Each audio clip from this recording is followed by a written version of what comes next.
Bismillahirrahmanirrahim. Alhamdulillahi rabbil alamin. Wassalatu wassalamu ala rasuli rabbil alamin.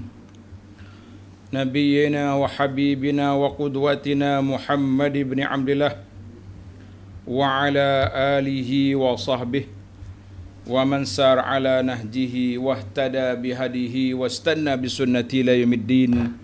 Amma ba'du. Muslimin dan muslimat, para jemaah, para pencinta ilmu sekalian, Assalamualaikum warahmatullahi wabarakatuh. Alhamdulillah, syukur kita kepada Allah Azza wa Jalla pada hari ini Ahad 1 hari bulan 1 2023 bersamaan dengan 8 Jumadah Tsaniyah 1444. Kita teruskan pengajian kita dalam kitab Hikayatun Fiqhiyatun Mukhtarah, hikayat-hikayat fiqh yang terpilih. Tajuk kita pada kali ini Al-Hikayatus Sadisatu wal Khamsun Ba'dal Mi'ah, hikayat yang ke-156. Hikayat yang ke-156 iaitulah kisah wanita menyerahkan dirinya untuk dikahwini oleh Nabi sallallahu alaihi wasallam. Kemudian Nabi kahwinkan dia dengan orang lain. Nabi kahwinkan dia dengan orang lain yang tak ada isteri, yang memerlukan kepada isteri. Baik para pelajar sekalian, kisah ini diriwayat oleh seorang sahabat nama dia Sahl bin Sa'd. Semua mati. Ha mati, ain mati. Sahlin bin Sa'din As-Sa'idi. Tapi kalau Melayu ditulis Sa'ad, Arab Sahl bin Sa'din As-Sa'idi radhiyallahu anhu menceritakan bahawa anna imra'atan ja'at Rasulullah sallallahu alaihi wasallam. Seorang perempuan datang kepada Nabi sallallahu alaihi wasallam depan orang ramai ni. Faqalat ya Rasulullah wa ji'tu li ahaba laka nafsi. Wahai Rasulullah, saya datang ini untuk saya serahkan saya ini kepada Rasulullah sallallahu alaihi wasallam untuk dijadikan isteri. Fa nazara ilaiha Rasulullah sallallahu alaihi wasallam. Nabi pun tengok. Fasa'adan nazara ilaiha wa sawwabahu. Mana Nabi tengok, perhati lah tengok. Siapa dia ni? Nabi pun tak kenal. Tengok. Summa ta'a ra'sahu, kemudian Nabi tunduk kepala dia. Dia tengok, mana dia tengok, dia pun tunduk. Falamma ra'atil mar'atu annaha lam yaqdi fiha syai'an. Lama perempuan tu berdiri, Nabi tak kata apa. Jalasat. Jalasat, dia pun duduk. Ada riwayat lain dalam Bukhari annaha kallamatir Rasul thalatha marrat. Ada riwayat kata 3 kali dia ulang. Saya serahkan saya ini kepada Rasulullah, maknanya untuk dikahwini. 3 kali dia ulang. Nabi tak jawab. Nabi senyap. Nabi tengok kali pertama tadi, senyap. Faqama rajulun min ashabi. Jadi bangun seorang daripada sahabat Nabi bangun. Faqala ya Rasulullah, illam yakul laka bi hajatun fazawwijniha. Kalau Rasulullah tak sudi, kahwinkan dia dengan saya. Dia tak apa, Nabi ni dia boleh jadi wali. Sebab dia wali, ketua, segala ketua pemimpin yang Allah Ta'ala beri kepada dia satu jawatan, kuasa khas. Maknanya kalau Rasulullah tak nak, Rasulullah kahwinkan saya dengan dia. Faqala, Nabi pun tanya dia, hal indaka min syai'? Mu ada ke duit untuk nak buat mas kahwin, mahar? Ada mahar ke awak? Ada duit? Ada harta lah nak mahar. Faqala la, wallahi ya Rasulullah, Dia kata tak ada apa-apa Rasulullah, saya tak ada harta. Faqala izhab ila ahlika fanzur hal tajidu syai'an. Pergi balik kepada keluargamu, tanya ada ke apa-apa benda yang dia boleh buat mas kahwin, boleh buat mahar. Fazahaba summa raja'a. Dia pergi balik pula. Faqala la. Tak ada apa Rasulullah. Rumah saya tak ada apa satu. Faqala la wallahi ya Rasulullah ma wajadtu syai'an. Tak ada benda yang saya boleh buat mas kahwin. Faqala unzur walau khataman min hadid. Pergi tanya, kok ada cincin daripada besi. Bukan cincin perak, bukan cincin emas, cincin besi. Fazahaba summa raja'a. Dia pergi, dia balik pula. Faqala la wallahi ya Rasulullah, tak ada. Walau khataman min hadid, cincin besi pun tak ada. Walakin hadza izari. Yang saya adanya kain saya ni. Kau saya pakai ni lah. Ini je harta saya. Miskinnya Rasulullah, itu sahabat-sahabat Nabi pada saat itu. Allahu Akbar. Izar ni mana kain sarung dia. Oh, dia pakai tu. Qala Sahlun, kata Sahal rawi hadis, ma lahu rida. Dia tak ada kain belah atas ni, tak baju pun dia ada kain bawah je, tutup auratnya. Jadi falaha nisfuhu. Saya bagilah separuh untuk dia. Untuk kain nak bagi separuh ke jadi mahar isteri dia. Faqala Rasulullah sallallahu alaihi wasallam, "Ma tasna'u bi izarik?" Dia nak buat apa dengan kainmu? In labistahu, kalau mu pakai kain tu, tak ada pula orang untuk orang perempuan tu. Kalau dia pakai, mu pula tak ada kain. Fajalasa ar-rajulu hatta tala majlisuhu. Laki-laki pun duduklah kira macam tak ada harapan dari dia tu. Dah semua benda tak ada. Ada kain je. Kain hok baju pun tak ada. Summa qam, kamu dia pun bangunlah, dia kira macam nak balik lah. Tak ada harapan dah ni, nak dapat isteri lagi ni. Fara'ahu Rasulullah sallallahu muwalliyan, bila Nabi tengok dia nak pergi, fa amara bihi fadu'ya. Nabi kata panggil saudara kita tadi, panggil. Falamma jaa, bila dia datang, qal maza ma'aka minal Quran. Saudara, berapa surah mu hafal Quran? Tengok ni kelebihan ahlul Quran. Qala ma'iya suratu kaza wa suratu kaza wa suratu kaza. Dia sebutlah beberapa surah yang dia hafal. Addaha. Qala ataqra'uhunna an zahri qalbik. Mu ingat semua tu surah-surah yang kamu sebut tadi? Kamu ingat semua? Hafal? Qala na'am. Qala izhab faqad mallaktukaha bima ma'aka minal Quran. Baiklah, sekarang ni aku kahwinkan mu dua ni, mah kahwin dianya surah-surah Al-Quran yang kamu hafal tu kena ajar kepada isterimu. Hadis ini muttafaqun alaih, dikeluar oleh Imam Bukhari dan Muslim. Mana hadis sahih. Apakah hadis ini menunjukkan kepada apa? Yang pertama, jawazul mahri bil qalil mimma yuntafa'u bih. Boleh je buat mas kahwin dengan benda yang sedikit. Tak sedikit pun ada manfaatnya benda tu. Benda tu ada nilai lah, walaupun sedikit. Yang kedua, tingginya kelebihan Al-Quran itulah. Mana orang ni boleh kahwin juga dengan sebab dia hafal beberapa surah Al-Quran. Sebab dia tak hafal semua Quran. Sekarang ni masih awal Islam ni, belum Islam dapat lagi harta yang banyak sebelum Khaybar. Jadi ada setengah ulama mengatakan berlaku benda ni sebelum Khaybar. Lepas perang Khaybar berbeza sikit dia punya kedudukan umat Islam pada waktu itu dengan harta-harta rampasan yang dapat daripada Yahudi. Baik, para jemaah sekalian. Yang pentingnya sahabat kita ni boleh kahwin. 10 perbincangan dalam cerita ini apa dia, para pelajar sekalian.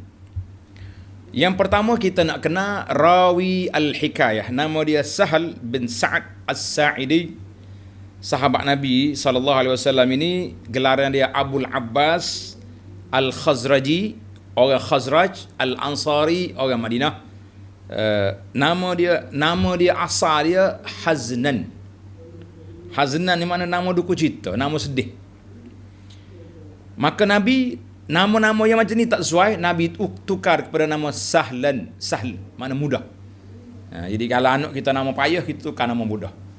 Kita pun kalau rasa tak mau tua, kita tukar nama mudah. Boleh? Dah. Nama dia Sahl. Sahl makna mudah. Apa pula nama dia sedih, nama dia kejutan, nama mudah lah. Kan? Dan beberapa orang, laki-laki dan perempuan yang ditukar nama dia kerana nama tidak elok. Jadi nama anak-anak kita pilih baik-baik awal-awal lagi lah. Tak usah duk nyusah di masa depan. Ni nama-nama salah. Salah ejaan lah, salah sebutan, salah dari sudut makna. Sebab apa? Sebab nak pelik sangat, jumpalah barang pelik, kata orang. Baik. Sahal akhir sahabat yang meninggal di Madinah. Akhiru man mata bil madinati minas sahabah. Akhir. Dan dia umur dia 100 tahun lebih. Abnaul mi'ah. Mana panjang umur dia 100 tahun lebih. Sebab dia meninggal pada tahun pada tahun 91 Hijrah. Mana tahun 91 Hijrah ni lama, betul lah umur dia 100 tahun tu kan. Baiklah. Yang kedua, perempuan yang menawarkan diri dia tadi untuk Nabi kahwin tu, kata di tuan kita ni, lam a'sur laha ala ismin. Aku tak jumpa nama dia aku tak tahu, tak jumpa cari dalam kajian kita, tak menunjukkan nama. Sebahagian riwayat mengatakan salah seorang daripada wanita yang menawarkan diri dia tu nama dia Khawlah binti Hakim atau Ummu Syarik. Jadi yang ni tak tahu, sebab beberapa peristiwa yang terjadi. Cuma mengikut analisa penulis kita ini, dia kata wanita ini, si ciri-ciri dia seorang yang fakirah. Dia sendiri itu fakir. Dan bukanlah mempunyai keturunan yang besar. Sebab kalau orang kabilah besar, tentulah rawi ni kena anak siapa ni, keturunan siapa. Jadi mungkin orang tidak dikenali. Boleh jadi orang yang asing berhijrah ke Madinah, tak ada keluarga, jadi dia nak mencari tempat perlindungan, dia tawarkan untuk dikahwini. Dan orang pun tidaklah terkenal dengan cantik sangat rupanya, namun dia mempunyai adab yang baik. Sebab dia nak mencari perlindungan, dia kemukakan diri dia, menawarkan diri dia untuk dikahwini.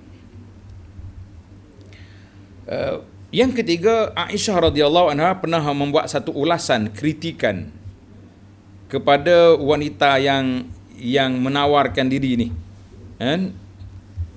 Warada fi sahihaini, terdapat dalam Bukhari dan Muslim, Aisyah kata, kuntu agharu 'ala allati, aku sangat cemburu, tak suka aku kepada wanita-wanita yang mari menawarkan dirinya untuk dikahwini oleh Nabi sallallahu alaihi wasallam.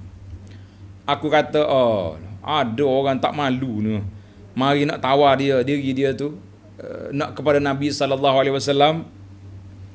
Tapi bila Allah Taala turun ayat tanda suratul Ahzab ayat 51, turji man tasha'u minhunna wa tuwi ilaika man tasha' wa man ibtaghaita mimman azalta fala junah alaik. Mana Nabi dia boleh tangguhkan mana isteri yang dia nak, dia boleh mendampingi, dia boleh yang dia jauh boleh didekatkan. Mana itu Allah Taala bagi kuasa penuh pada Nabi sallallahu alaihi wasallam, dia boleh pilih. Itu kuasa khas untuk Nabi sallallahu alaihi wasallam. Kata Aisyah, ma ura rabbaka illa yusarim fi hawak. Jadi aku nampak Allah Subhanahu Wa Taala ni dia banyak memberi peluang kepada Nabi sallallahu alaihi wasallam. Hadis ini juga muttafaqun alaih. Dan dalam hadis Urwah Ibnu Az-Zubair, dia kata kanat Khawlah bintu Hakim. Khawlah binti Hakim salah seorang daripada wanita yang menawarkan dirinya untuk dikahwini oleh Nabi sallallahu alaihi wasallam. Maka Aisyah kata apa? Ama tastahil mar'atu an tahaba nafsa lirajul? Ada ke wanita ni tak malu mari tawarkan diri dia nak jadi isteri orang? Apa? Tapi bila turun ayat Quran ini, ayat apa ni Al-Ahzab 51, Aisyah kata tak boleh komen lagi lah. Itu hak Allah telah anugerahkan kepada nabinya yang disayangi sallallahu alaihi wasallam. Maka mengikut Zamakhsyari dalam tafsir Kasyaf, dia kata 4 orang wanita yang pernah menawarkan dirinya untuk dikawini, untuk menjadi isteri Nabi. Yang pertama Maimunah bintil Haris. Maimunah bintil Haris. Satu. Zainab binti Khuzaimah Ummul Masakin Al-Ansariyah. Yang ketiga Ummu Syarik binti Jabir. Yang keempat Khawlah bintu Hakim radhiyallahu anhuna. Ini analisa yang dibuat oleh Zamakhsyari. Dalam tafsir dia kita kata wallahu alam. Baik, kita tengok huraian. Khawlah binti Hakim bin Umayyah telah sahih riwayat mengatakan dia pernah menawarkan dirinya untuk menjadi isteri Nabi sallallahu alaihi wasallam dengan penyaksian daripada Aisyah. Yang tadi hadis tadi, Aisyah kata tak malu orang perempuan ni. Ada pula mari nak jadi isteri, tawar nak jadi isteri Nabi. Jadi Aisyah ni dia orang muda, sifat cemburu dia tu lebih tinggi sikit daripada yang lain. Tapi lam yatazawwajha, Nabi tak kahwin dengan dia. Satu. Amma Zainab binti Khuzaimah, Zainab binti Khuzaimah radhiyallahu faqad tazawwajaha Nabi. Nabi kahwin dengan dia. Wa kanat qad balagat 60. Umur dia sudah 60 tahun, ingat. 60 tahun. Ada riwayat kata berapa tempoh dia sempat duduk dengan Nabi sallallahu alaihi wasallam, sempat jadi isteri Nabi. Ada kata tak lama, lebih kurang qarabatus syahraini, 2 bulan saja. 2 bulan saja. Ada kata lebih sikit. Dan dia meninggal pada fi hayatihi, maknanya dia mati masa sebelum Nabi wafat. Sallallahu alaihi wasallam wafat, dia sudah meninggal. Untuk cerita ni satu buku bukan buku, kutaib kecil ya risalah, tajuk dia Syubhat wa Abatil haula ta'addudi zaujatin Nabi sallallahu alaihi wasallam. Beberapa kekeliruan dan tuduhan batil terhadap poligami Nabi sallallahu alaihi wasallam, yang ditulis oleh Syekh Muhammad Ali As-Sabuni rahimahullahu taala.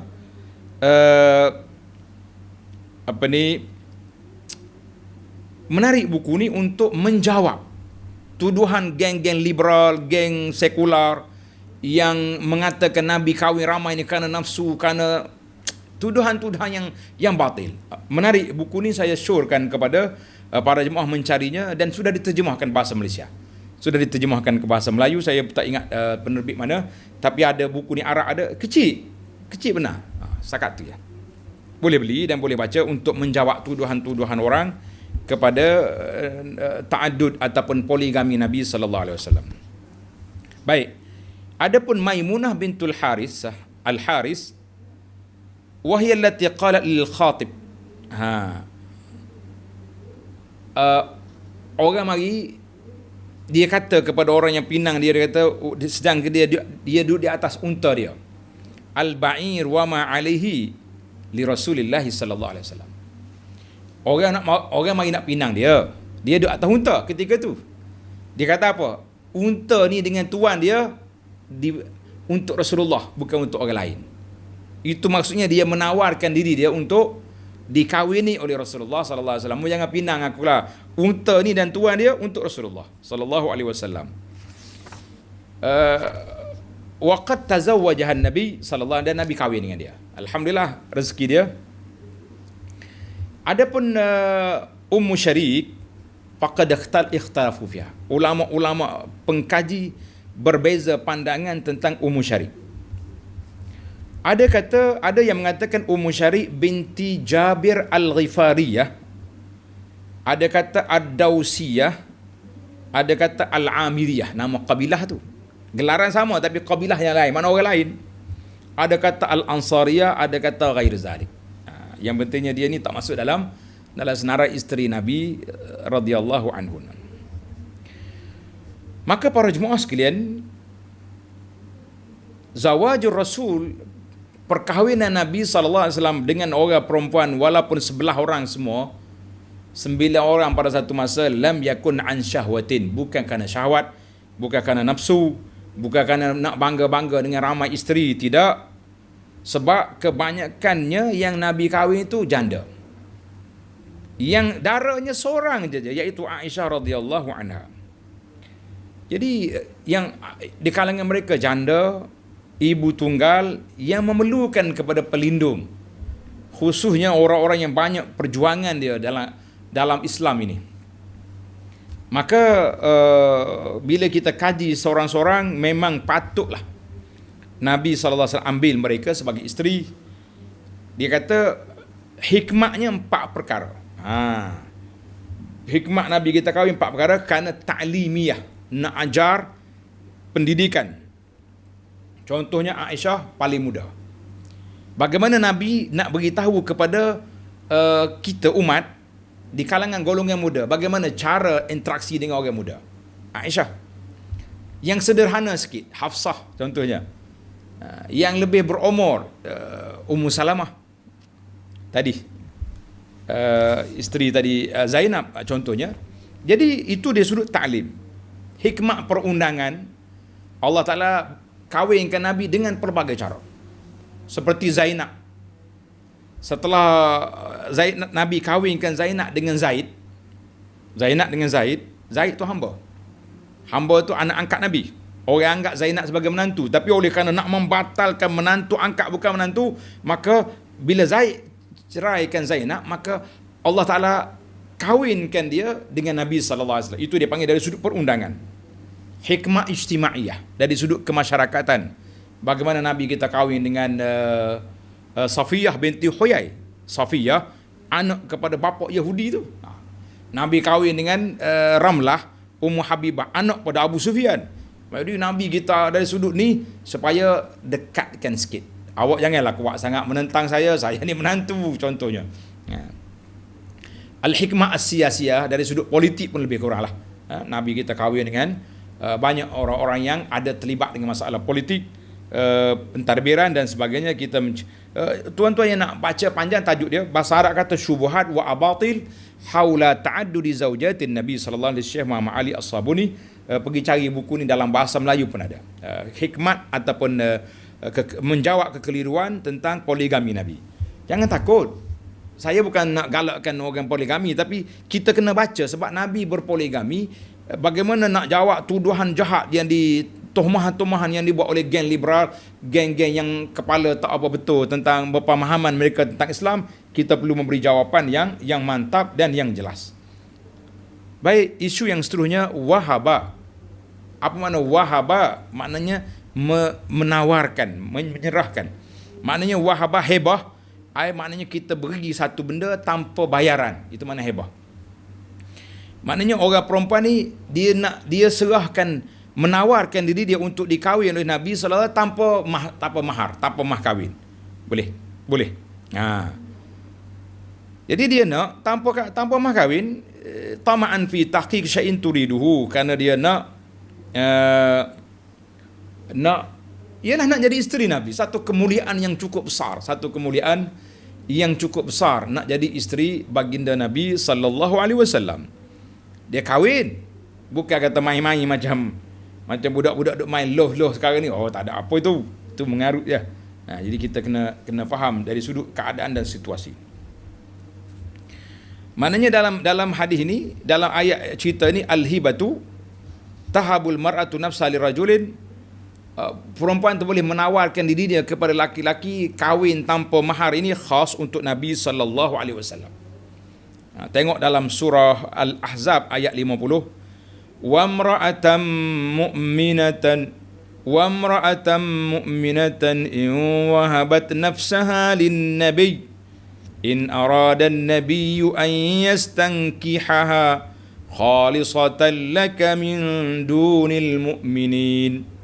Wa imra'atan mu'minatan in wahabat nafsaha, orang wanita perempuan kalau dia serahkan diri dia untuk Nabi kahwin, wa in arada an-nabi istaka, mana kalau Nabi tu nak, boleh, khalisatan laka min dunil mu'minin, khas untuk Nabi, tak boleh orang lain. Habis Ini dia panggil di antara khususiyatin Nabi. Ciri-ciri keistimewaan Nabi sallallahu alaihi wasallam, dia boleh kahwin lebih daripada 4 orang dan dia boleh kahwin tanpa mahar. Khas untuk Nabi sallallahu alaihi wasallam. Adapun orang lain, dia boleh menawarkan diri dia untuk dikahwini, tetapi mesti dengan mahar. Mesti dengan mahar. Jadi kita bolehlah dia, contohnya orang ni orang baik lah. Orang ni orang baik, orang alim, orang Kelantan kata orang juru. Orang juru. Mana boleh wanita tu menawarkan, Ustaz, Pak Haji, Pak Imam, Tokeh, kalau orang kaya, saya tawarkan diri saya untuk jadi isteri awak. Tak apalah yang ketiga pun tak apa, yang keempat pun tak apa. Tapi walau macam mana pun tetap kena mahar.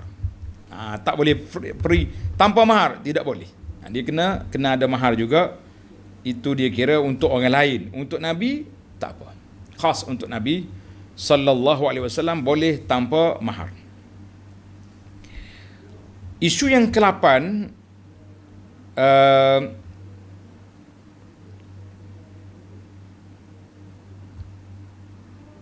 beberapa peristiwa yang terjadi tentang perempuan wahabat nafsaha ini. Berapa kes? Jadi perempuan ini, perempuan yang mari tadi dalam cerita kita ni, dia tawar 3 kali, Nabi kita senyap. Orang lain minta. Orang lain minta. Al-mar'atu aradat nafsah bila sadaq wala wali. Dengan Nabi tak apa. Tapi bila Nabi nak kahwin dengan orang, nak kahwinkan dia dengan orang lain, maka Nabi tanya. Pergi cari mas kahwin. Cari cincin dari besi. Last sekali tak ada, Quran. Jadi kita hari ni janganlah macam tu.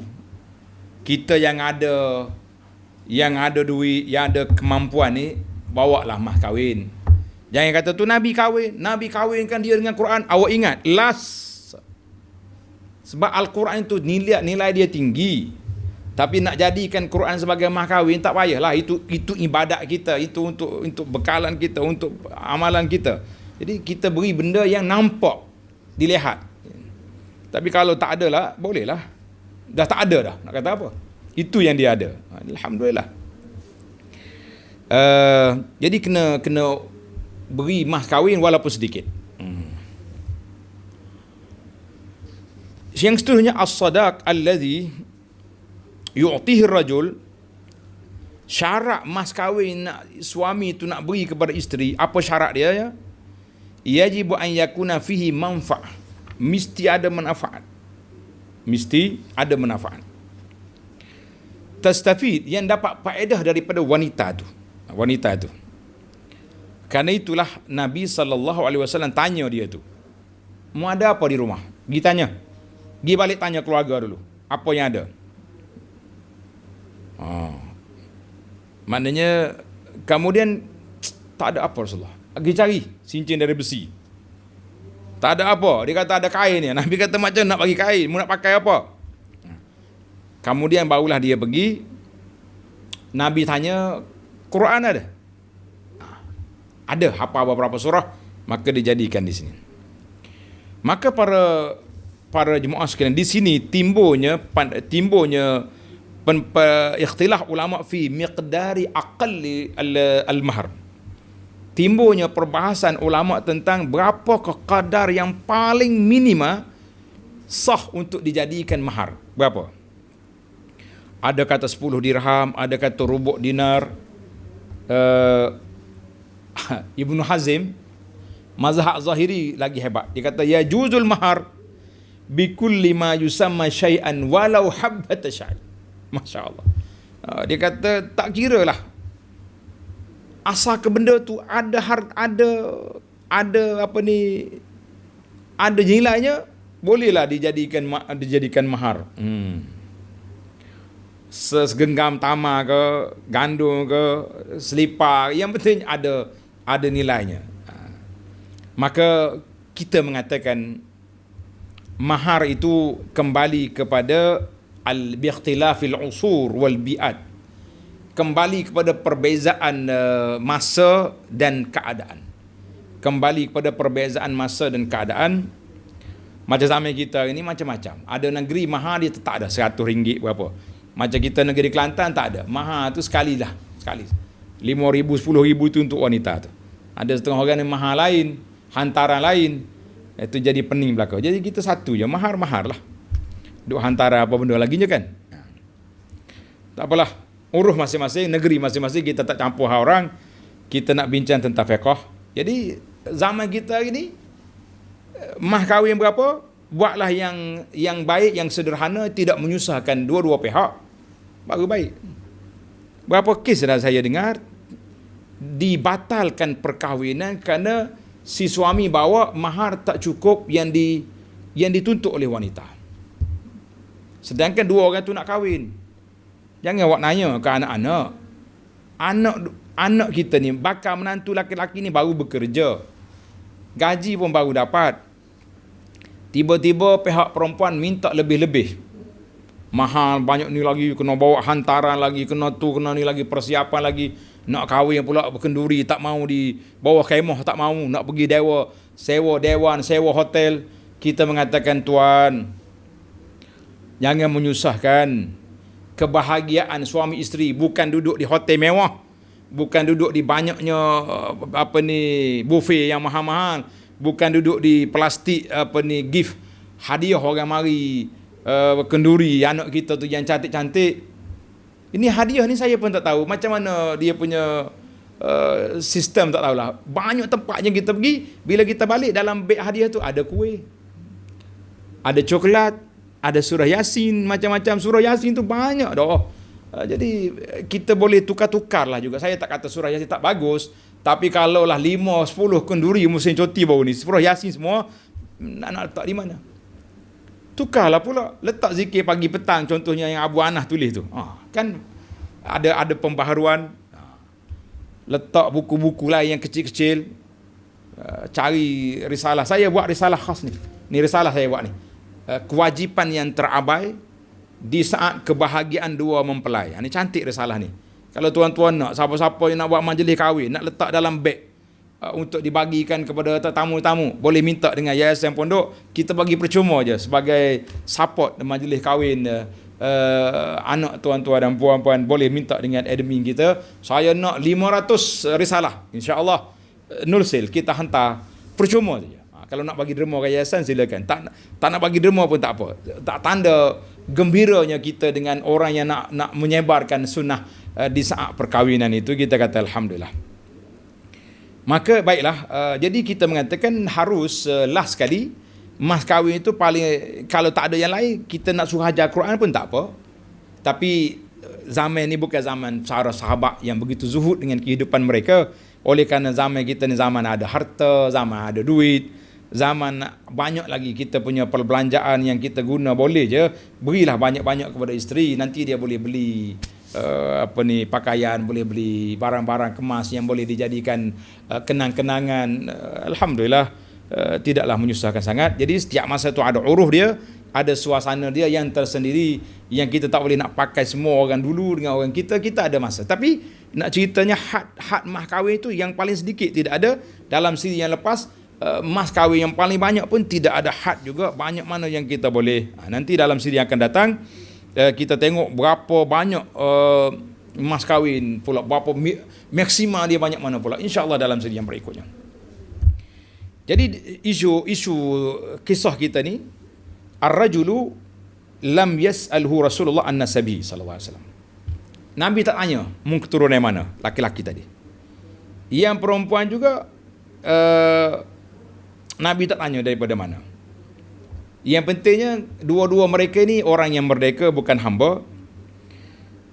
Al-mar'atu muslimatun sahabiyatun war-rajulu kadzalik. Ada sebahagian kitab fiqh menamakan dia ni daripada Bani Sulaim.